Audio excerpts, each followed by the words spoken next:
Hello ನಮಸ್ಕಾರ ಎಲ್ಲ movie ಲವರ್ಸ್ಗೂ ನಮ್ಮ ಚಾನಲ್ಗೆ ಮತ್ತೆ ಸ್ವಾಗತ. ತಮ್ನೇಲ್ ನೋಡಿದ್ರೇನೆ ಗೊತ್ತಾಗಿರುತ್ತೆ ನಿಮಗೆ ಇವತ್ತಿನ ವಿಡಿಯೋ ಯಾವ್ದ್ರ ಮೇಲೆ ಇರುತ್ತೆ ಅಂತ. ಹೌದು, ಕಾಂತಾರ ಎ ಲೆಜೆಂಡ್ ಚಾಪ್ಟರ್ 1ನ ಕಂಪ್ಲೀಟ್ ಅನಾಲಿಸಿಸ್ ಮತ್ತೆ ರಿವ್ಯೂನ ಈ ವಿಡಿಯೋದಲ್ಲಿ ಕೊಡ್ತೀವಿ ನಿಮಗೆ. ಈ ಚಾಪ್ಟರ್ 1ಗೂ ಮತ್ತು ಹಳೆ ಕಾಂತಾರಗೂ ಏನು ಡಿಫ್ರೆನ್ಸ್ ಇದೆ, ಆಮೇಲೆ ಏನು ಸಿಮಿಲಾರಿಟೀಸ್ ಇದೆ, ಆಮೇಲೆ ಈ ಕಾಂತಾರ ಚಾಪ್ಟರ್ 1 ಯಾವ ಟೈಮ್ ಫ್ರೇಮಲ್ಲಿ ಕೂರುತ್ತೆ, ಆಮೇಲೆ ಎರಡು ಮೂವಿಗಳ ಮಧ್ಯ ಇನ್ನೊಂದು ಚಾಪ್ಟರ್ ಯಾವಾಗ ಬರುತ್ತೆ, ಅದರಲ್ಲಿ ಏನೇನು ಡೀಟೇಲ್ಸ್ ಇರ್ಬೋದು, ಈ ಚಾಪ್ಟರ್ 1ನಲ್ಲಿ ಯಾವ್ಯಾವ ಹಿಡನ್ ಆಸ್ಪೆಕ್ಟ್ಸ್ನ ಹಂಗೆ ಬಿಟ್ಟಿದ್ದಾರೆ ಎಕ್ಸ್ಪ್ಲೇನ್ ಮಾಡಿದೆ.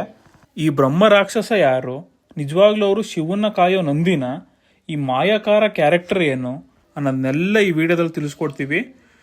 ಸೊ ಸ್ಕಿಪ್ ಮಾಡದೆ ಈ ವಿಡಿಯೋನ ಕೊನೆವರೆಗೂ ನೋಡಿ. ನೀವೇನಾದ್ರು ಫಸ್ಟ್ ಟೈಮ್ ನಮ್ಮ ಚಾನಲ್ನ ವಿಸಿಟ್ ಮಾಡ್ತಿದ್ರೆ ದಯವಿಟ್ಟು ಸಬ್ಸ್ಕ್ರೈಬ್ ಮಾಡ್ಕೊಳ್ಳಿ. ಇನ್ನು ಟೈಮ್ ವೇಸ್ಟ್ ಮಾಡೋದು ಬೇಡ, ಬನ್ನಿ ವಿಡಿಯೋನ ಸ್ಟಾರ್ಟ್ ಮಾಡೋಣ. ಫಸ್ಟು ಈ ಕಾಂತಾರದ ಸಕ್ಸಸ್ ನಂತರ ಈ ಚಾಪ್ಟರ್ 1 ಅನೌನ್ಸ್ ಮಾಡಿದಾಗ ನನಗೆ ಎಕ್ಸೈಟ್ಮೆಂಟ್ಗಿಂತ ಭಯನೇ ಜಾಸ್ತಿ ಆಗಿತ್ತು. ಯಾಕೆ ಅಂದರೆ ಒಂದು ಮೂವಿ ಹಿಟ್ ಆದ ತಕ್ಷಣ ಅದೇ ಫ್ರ್ಯಾಂಚೈಸ್ನ ಕಂಟಿನ್ಯೂ ಮಾಡ್ಕೊಂಡು ಸುಮ್ಮನೆ ಸ್ಟೋರಿ ಇಲ್ಲ ಅಂದರೂ ಪಾರ್ಟ್ಗಳನ್ನ ಮಾಡಿಕೊಂಡು ಬಿಸ್ನೆಸ್ಗೋಸ್ಕರ ಸುಮಾರು ಜನ ಮಾಡಿ ಮೂವಿಗಳು ಫ್ಲಾಪ್ ಆಗಿರೋದನ್ನ ನಾವು ನೋಡಿದ್ದೀವಿ. ಸೊ ಈ ಕಾಂತಾರ ಕೂಡ ಆ ಲಿಸ್ಟಿಗೆ ಸೇರಬಾರ್ದು ಅಂತ ತುಂಬ ಅಂದ್ಕೊಳ್ತಿದ್ದೆ. ಸೊ ಫಾರ್ಚುನೇಟ್ಲಿ ಕಾಂತಾರ ಆ ಮೂವಿಗಳ ಲಿಸ್ಟ್ಗೆ ಸೇರಲ್ಲ ಅಂತ ನಾನು ಹೆಮ್ಮೆಯಿಂದ ಹೇಳ್ಬೋದು. ಸೊ ಮೊದಲ ಕಾಂತಾರ ಮೂವಿಲಿ ರಿಷಬ್ ಶೆಟ್ಟಿ ಅವರ ತಂದೆ ಆಗಲಿ ಅಥವಾ ಕೊನೆಯಲ್ಲಿ ರಿಷಬ್ ಶೆಟ್ಟಿ ಆಗಲಿ ಅವರ ಮೇಲೆ ಪಂಜುರ್ಲಿ ದೇವ ಅವ್ರ ಮೇಲೆ ಬಂದ ಮೇಲೆ ಇಬ್ಬರು ಕೂಡ ಒಂದೇ ಒಂದು ಸ್ಪಾಟಲ್ಲಿ ಹೋಗಿ ಅವ್ರು ಅಲ್ಲಿಂದ ಮಾಯ ಆಗ್ತಾ ಇರ್ತಾರೆ. ಸೊ ಅದೇ ಸ್ಪಾಟಲ್ಲಿ ಯಾಕೆ ಆಗ್ತಾ ಇರ್ತಾರೆ ಅನ್ನೋ ಕ್ವಶನ್ ಸುಮಾರು ಆಡಿಯನ್ಸ್ಗಳಿಗಿತ್ತು. ಸೊ ಅದೇ ಪಾಯಿಂಟ್ನ ಇಟ್ಕೊಂಡು ಕಾಂತಾರ ಎ ಲೆಜೆಂಡ್ನ ಅವರು ಸ್ಟೋರಿ ಬರೆಯೋಕ್ಕೆ ಸ್ಟಾರ್ಟ್ ಮಾಡಿದ್ದಾರೆ. ಸೊ ಮೂವಿನೂ ಕೂಡ ಅದೇ ಪಾಯಿಂಟಿಂದ ಸ್ಟಾರ್ಟ್ ಆಗುತ್ತೆ. ಮೂವಿ ಟೀಮ್ ಅವರು ಕಾಂತಾರ ಲೆಜೆಂಡ್ನ ಅನೌನ್ಸ್ ಮಾಡಿದಾಗ ಹೇಳಿದ ಥರನೇ ಇದು ಹಳೆ ಕಾಂತಾರದ ಪ್ರೀಕ್ವೆಲ್ ಸ್ಟೋರಿ.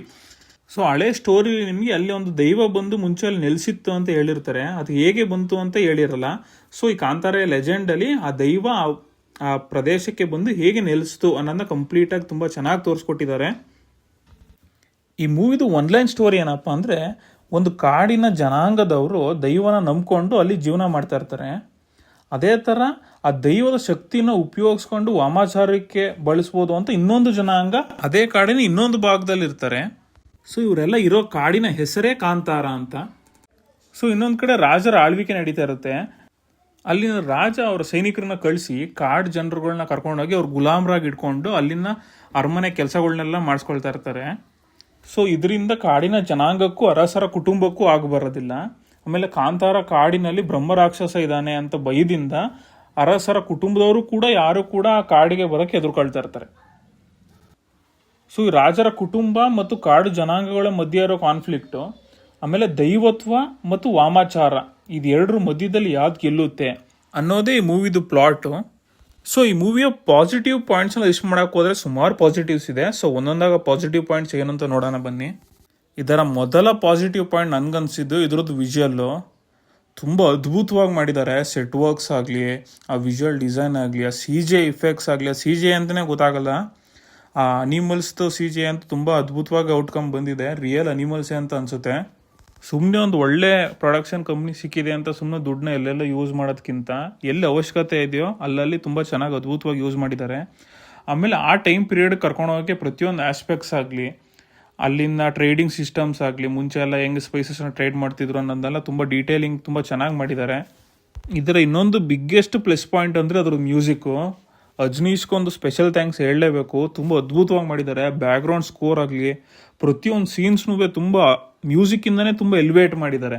ಸೊ ಆ ಸೀನ್ಗೆ ಒಂದು ತೂಕ ಬಂದಿರೋದೇ ಮ್ಯೂಸಿಕ್ಕಿಂದ ಅಂತ ಹೇಳ್ಬೋದು. ಇದರ ನೆಕ್ಸ್ಟ್ ಪಾಸಿಟಿವ್ ಪಾಯಿಂಟ್ ಅಂದರೆ ಇದ್ರದ್ದು ಎಡಿಟಿಂಗ್ ಮತ್ತು ಎಕ್ಸಿಕ್ಯೂಷನ್ನು.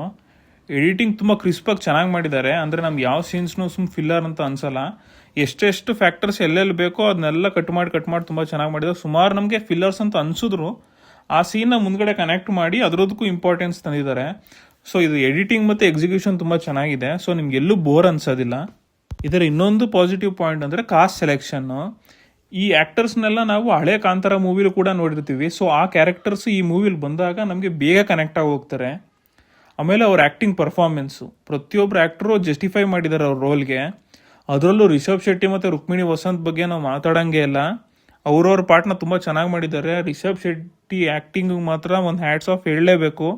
ಅವ್ರು ಇಲ್ಲಿವರೆಗೂ ಆ್ಯಕ್ಟ್ ಮಾಡಿದ್ರೆ ಎಲ್ಲ ಫಿಲಮ್ಸ್ಗೂ ಕಂಪೇರ್ ಮಾಡಿದ್ರೆ ಇದು ಅವರ ಬೆಸ್ಟ್ ಆ್ಯಕ್ಟಿಂಗ್ ಅಂತ ಹೇಳ್ಬೋದು. ಹಳೆ ಕಾಂತಾರಾಗಿಂತ ಇದರಲ್ಲಿ ಇನ್ನೂ ಚೆನ್ನಾಗಿ ಆ್ಯಕ್ಟಿಂಗ್ ಮಾಡಿದ್ದಾರೆ. ಸೊ ಮೂವಿಯ ನೆಗೆಟಿವ್ ಪಾಯಿಂಟ್ಸಿಗೆ ಬಂದರೆ ಜಾಸ್ತಿ ನೆಗೆಟಿವ್ ಪಾಯಿಂಟ್ಸ್ ಇಲ್ಲ, ಬಟ್ ನನಗನ್ಸಿದ್ದು ಇನ್ನೂ ಸ್ವಲ್ಪ ಮೂವಿ ಲೆಂತ್ನ ಇನ್ನೂ ಸ್ವಲ್ಪ ಟ್ರಿಮ್ ಮಾಡ್ಬೋದಾಗಿತ್ತು. ಕೆಲವೊಂದು ಪೋರ್ಷನ್ಸು ಅದಿಲ್ಲ ಅಂದರೂ ಮೂವಿ ಹಂಗೆ ಕಂಟಿನ್ಯೂ ಆಗ್ತಾ ಹೋಗ್ತಾ ಇತ್ತು. ಆಮೇಲೆ ಸ್ವಲ್ಪ ಕಾಮಿಡಿನ ಸ್ವಲ್ಪ ಈ ವರ್ಕ್ ಆಗಿರೋ ಕಾಮಿಡಿಗಳು ಚೆನ್ನಾಗಿ ಅನಿಸುತ್ತೆ, ವರ್ಕ್ ಆಗದಿರೋದು ಸ್ವಲ್ಪ ಫೋರ್ಸ್ಫುಲ್ಲಿ ಹಾಕಿದ್ದಾರೆ ಅಂತ ಅನಿಸುತ್ತೆ. ಇನ್ನು ಆ್ಯಕ್ಷನ್ ಸೀಕ್ವೆನ್ಸ್ಗಳಿಗೆ ಬಂದರೆ ಅದು ಪಾಸಿಟಿವ್ ಆಗುತ್ತೆ, ನೆಗೆಟಿವ್ ಪಾಯಿಂಟು ಆಗುತ್ತೆ. ಯಾಕೆ ಅಂದರೆ ಆ್ಯಕ್ಷನ್ಸು ಒಂದಕ್ಕಿಂತ ಒಂದು ತುಂಬ ವಿಭಿನ್ನವಾಗಿ ತುಂಬ ಚೆನ್ನಾಗಿ ಮಾಡಿದ್ದಾರೆ. ಕೆಲವೊಂದು ಆ್ಯಕ್ಷನ್ಸ್ ಅಂತೂ ಮೈಂಡ್ ಬ್ಲೋಯಿಂಗ್ ಆಗಿ ಮಾಡಿದ್ದಾರೆ. ಬಟ್ಟು ಆ್ಯಕ್ಷನ್ ಸೀಕ್ವೆನ್ಸ್ ಸ್ವಲ್ಪ ಲೆಂತ್ ಜಾಸ್ತಿ ಆಯಿತು ಸೆಕೆಂಡ್ ಹಾಫಲ್ಲಿ ಅಂತಲೂ ಅನಿಸುತ್ತೆ. ಸೊ ಓವರಾಲ್ ಹೇಳೋದಾದರೆ ಇದೊಂದು ವರ್ತ್ ಮೂವಿ, ಥಿಯೇಟರ್ ಎಕ್ಸ್ಪೀರಿಯನ್ಸ್ ಮಾಡಲೇಬೇಕು. ಆ ಮ್ಯೂಸಿಕ್, ಆ ವಿಜುವಲ್ಸ್ಗಾರು ನೀವು ಥಿಯೇಟ್ರಲ್ಲಿ ಈ ಮೂವಿನ ಎಕ್ಸ್ಪೀರಿಯನ್ಸ್ ಮಾಡಲೇಬೇಕು. ಸೊ ಈಗ ಮೂವಿನ ಅನಲೈಸ್ ಮಾಡಿದ್ಮೇಲೆ ಇದರಲ್ಲಿ ಉಳಿದಿರುವಂಥ ಹಿಡನ್ ಡೀಟೇಲ್ಸ್ನ ಈಗ ಎಕ್ಸ್ಪ್ಲೇನ್ ಮಾಡ್ತಾ ಹೋಗ್ತೀನಿ. ಸೊ ನೀವೇನಾದ್ರು ಇನ್ನೂ ಮೂವಿನ ನೋಡಿಲ್ಲ ಅಂತ ಅನ್ನೋದಾದರೆ ಇಲ್ಲಿಗೆ ಈ ವಿಡಿಯೋನ ನಿಲ್ಲಿಸ್ಬಿಡಿ, ಯಾಕಂದರೆ ಇದು ಸ್ಪಾಯ್ಲರ್ ಅಲರ್ಟ್ ಆಗುತ್ತೆ ನಿಮಗೆ. ಸೊ ಇದರ ಮೊದಲ ಹಿಡನ್ ಡೀಟೇಲ್ಸ್ ಬಗ್ಗೆ ಹೋಗೋದಾದರೆ ಬ್ರಹ್ಮರಾಕ್ಷಸ. ಸೊ ಈ ಹೆಸರನ್ನ ನೀವು ರಂಗಿತರಂಗ ಮೂವಿಲೂ ಕೂಡ ಕೇಳಿರ್ತೀರಿ. ಸೊ ಈ ಬ್ರಹ್ಮರಾಕ್ಷಸ ಇದಾನೆ ಕಾಡಲ್ಲಿ ಅನ್ನೋದನ್ನ ನಿಮಗೆ ಕಾಂತಾರ ಮೂವಿಲಿ ಸ್ಟಾರ್ಟಿಂಗಿಂದನೂ ಹೇಳ್ಕೊಂಡು ಬರ್ತಾ ಇರ್ತಾರೆ. ಬಟ್ ನಿಮಗೆ ಆ ಬ್ರಹ್ಮರಾಕ್ಷಸ ರಿವೀಲ್ ಆದಾಗ ಅವರು ನಿಮಗೆ ಶಿವನ ಕಾಯೋ ನಂದಿ ಥರ ಅನಿಸ್ತಾರೆ. ಬಟ್ ಅವರು ಆ್ಯಕ್ಚುಲಿ ನಂದಿ ಅಲ್ಲ, ಅದು ಬ್ರಹ್ಮರಾಕ್ಷಸನೇ. ಸೊ ಈ ಬ್ರಹ್ಮರಾಕ್ಷಸನ ಉದಯ ಆಗಿದೆ ಹೇಗೆ ಅಂದರೆ ಘೋರ ತಪಸ್ಸಿನ ನಂತರ ಒಂದು ಮನುಷ್ಯರ ಕೆಲಸ ಮಾಡ್ಸೋಕ್ಕೋಸ್ಕರನೇ ಬ್ರಹ್ಮರಾಕ್ಷಸನ ಉದಯ ಆಗುತ್ತೆ ಭೂಮಿಲಿ. ಸೊ ರಾಜ ಅವನಿಗೆ ಕೆಲಸಗಳನ್ನ ಕೊಡ್ತಾ ಇರ್ತಾನೆ. ಬಟ್ ಪ್ರಾಬ್ಲಮ್ ಏನು ಅಂದರೆ ಬ್ರಹ್ಮರಾಕ್ಷಸಂಗೆ ಅವ್ನ ಕೆಲಸ ಎಲ್ಲ ಮುಗಿದ ಮೇಲೆ ಅವ್ನ ಕೈಯಲ್ಲಿ ಯಾವ ಕೆಲಸನೂ ಇಲ್ಲ ಅಂದರೆ ಅವನು ಮನುಷ್ಯರನ್ನ ತಿನ್ನಕ್ಕೆ ಸ್ಟಾರ್ಟ್ ಮಾಡ್ತಾನೆ. ಸೊ ಈ ಥರ ಮನುಷ್ಯನ ತಿನ್ನಕ್ಕೆ ಸ್ಟಾರ್ಟ್ ಮಾಡಿದಾಗ ರಾಣಿ ಏನು ಮಾಡ್ತಾಳೆ, ಅವಳ ಗುಂಗುರು ಕೂದಲನ್ನ ಸ್ಟ್ರೈಟ್ ಮಾಡೋ ಅಂತ ಕೆಲಸ ಕೊಡ್ತಾಳೆ. ಸೊ ರಾಣಿ ಕೂದಲು ಎಷ್ಟು ಉದ್ದ ಇರುತ್ತೆ ಅಂದರೆ ಅವಳು ಗುಂಗುರು ಕೂದಲನ್ನ ಕೆಲಸದಲ್ಲೇ ಅವನು ಸ್ಟ್ರೈಟ್ ಮಾಡೋದ್ರಲ್ಲೇ ಉಳ್ಕೊಂಡ್ರೆ ಅವನು ಕೈ ತುಂಬ ಕೆಲಸ ಇರುತ್ತೆ, ಆಗ ಅವನು ಮನುಷ್ಯನ ತಿನ್ನೋದನ್ನ ನಿಲ್ಲಿಸ್ತಾನೆ ಅನ್ನೋ ಕಾನ್ಸೆಪ್ಟಿಂದ. ಸೊ ಈ ಡೀಟೇಲಿಂಗ್ನ ಕೂಡ ನೀವು ರಿಷಬ್ ಶೆಟ್ಟಿ ಫಸ್ಟ್ ಬ್ರಹ್ಮರಾಕ್ಷಸನ ನೋಡಿದಾಗ ಬ್ರಹ್ಮರಾಕ್ಷಸ ಅವರ ಕೈಯಲ್ಲಿ ಆ ಗುಂಗುರು ಕೂದಲನ್ನ ಸ್ಟ್ರೈಟ್ ಮಾಡ್ತಾ ಇರೋದನ್ನ ತೋರಿಸ್ತಾರೆ. ಸೊ ಈ ಡೀಟೇಲಿಂಗ್ ಎಲ್ಲ ತುಂಬ ಚೆನ್ನಾಗಿ ತೋರಿಸಿದ್ದಾರೆ ಮೂವಿಲಿ. ಸೊ ಈ ಮೂವಿಲಿ ಇನ್ನೊಂದು ಮಿಸ್ಟೀರಿಯಸ್ ಕ್ಯಾರೆಕ್ಟರ್ ಅಂದರೆ ಮಾಯಾಕಾರ. ಅದು ಬರೀ ಕೆಲವ್ರಿಗೆ ಮಾತ್ರ ಕಾಣಿಸ್ತಾ ಇರ್ತಾರೆ. ಇನ್ನು ಕೆಲವ್ರಿಗೆ ಆ ಮಾಯಾಕಾರ ಕ್ಯಾರೆಕ್ಟರ್ ಇದ್ರೂ ಅವ್ರು ಕಾಣ್ತಾ ಇರಲ್ಲ ಅವ್ರ ಕಣ್ಣಿಗೆ, ಅಂದರೆ ಅವರಲ್ಲಿ ಏನೋ ಒಂದು ದೈವತ್ವ ಇರುತ್ತೆ. ಸೊ ಈ ಮೂವಿಲಿ 2 ಮೇನ್ ದೈವತ್ವಗಳನ್ನ ತೋರಿಸಿದ್ದಾರೆ, ಗುಳಿಗ ಮತ್ತು ಪಂಜುರ್ಲಿ. ಸೊ ಮೂವಿಲಿ ಫಸ್ಟು ರಿಷಬ್ ಶೆಟ್ಟಿ ಅವ್ರ ಮೇಲೆ ಗುಳಿಗ ದೇವರು ಬಂದಾಗ ಈ ಮಾಯಾಕಾರ ಕ್ಯಾರೆಕ್ಟರ್ ಅವ್ರ ತಲೆನ ಮುಟ್ಟಿ ಶಾಂತ ಮಾಡೋದನ್ನ ನಾವು ನೋಡ್ಬೋದು.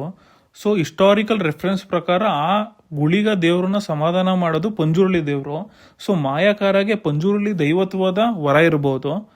ಸೊ ಇನ್ನೊಂದೇನಪ್ಪ ಅಂದರೆ ಈ ಚಾಪ್ಟರ್ 1 ಕೂಡ ನಿಮಗೆ ಸ್ಟೋರಿನ ಕಂಪ್ಲೀಟ್ ಮಾಡಿಲ್ಲ. ಯಾಕೆಂದರೆ ಈ ಟೈಮ್ ಲೈನ್ಗೂ ಕಾಂತಾರ ದಂತಕಥೆಗೂ ಮಧ್ಯದಲ್ಲಿ ಇನ್ನೊಂದು ಸ್ಟೋರಿ ಬರುತ್ತೆ, ಅದೇ ಕಾಂತಾರ ಚಾಪ್ಟರ್ 2. ಸೊ ಈ ಚಾಪ್ಟರ್ 2 ನಿಮ್ಗೆ ಏನು ತೋರಿಸ್ಬೋದು ಅಂದರೆ ಕಾಂತಾರ ಚಾಪ್ಟರ್ 1 ನೀವು ಹೇಗೆ ನೋಡಿರ್ತೀರಿ ಅಲ್ಲೊಂದು ಬಾವಿ ಥರ ಇರುತ್ತೆ, ಎಲ್ಲಿ ಒಳಗಡೆ ಬ್ರಹ್ಮರಾಕ್ಷಸ ಇರ್ತಾನೆ ಆ ಜಾಗ. ಸೊ ಆ ಬಾವಿಲೇ ಆ ಸ್ಪಾಟಲ್ಲೇ ಬಂದು ದೈವತ್ವ ಬಂದಿರೋ ಮನುಷ್ಯರು ಎಲ್ಲರೂ ಅಲ್ಲಿ ಬಂದು ಮಾಯ ಆಗ್ತಾ ಇರ್ತಾರೆ. ಬಟ್ ಆ ಬಾವಿ ನಿಮಗೆ ಕಾಂತಾರ ದಂತಕಥೆ ಅಷ್ಟೊತ್ತಿಗೆ ಆ ಬಾವಿ ಕ್ಲೋಸ್ ಆಗಿರುತ್ತೆ.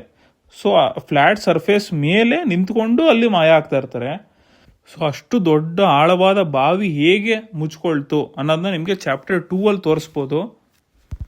ಸೊ ಕಾಂತಾರ ಚಾಪ್ಟರ್ 2 ಬೇಗ ರಿಲೀಸ್ ಆಗಲಿ, ಈ ಕಥೆನ ಇನ್ನು ಮುಂದೆ ಹೇಗೆ ತೊಗೊಂಡೋಗ್ತಾರೆ ಅನ್ನೋದನ್ನ ಕಾಯ್ತಾ ಇರೋಣ ಅಂತ ಹೇಳ್ತಾ ಇವತ್ತಿನ ಮೂವಿಯ ರಿವ್ಯೂ ಮತ್ತು ಅನಾಲಿಸಿಸ್ ವಿಡಿಯೋನ ಇಲ್ಲಿ ಮುಗಿಸ್ತಾ ಇದ್ದೀನಿ. ಸೊ ನಿಮ್ಗೇನಾದರೂ ಈ ವಿಡಿಯೋ ಇನ್ಫಾರ್ಮೇಟಿವ್ ಆಗಿ ಅನಿಸಿ, ನಿಮ್ಗೇನಾದ್ರು ವಿಡಿಯೋ ಇಷ್ಟ ಆಗಿದ್ರೆ ದಯವಿಟ್ಟು ಲೈಕ್ ಮಾಡಿ, ಶೇರ್ ಮಾಡಿ ಮತ್ತು ಸಬ್ಸ್ಕ್ರೈಬ್ ಮಾಡೋದನ್ನ ಮರಿಬೇಡಿ. ಹೆಚ್ಚಿನ ಮೂವಿ ಕಂಟೆಂಟ್ ಜೊತೆಗೆ ನಿಮಗೆ ಮತ್ತೆ ಸಿಗ್ತೀನಿ. ಅಲ್ಲಿವರೆಗೂ ಕಾಯ್ತಾ ಇರಿ ಅಂತ ಹೇಳ್ತಾ ಥ್ಯಾಂಕ್ ಯು ಫಾರ್ ವಾಚಿಂಗ್.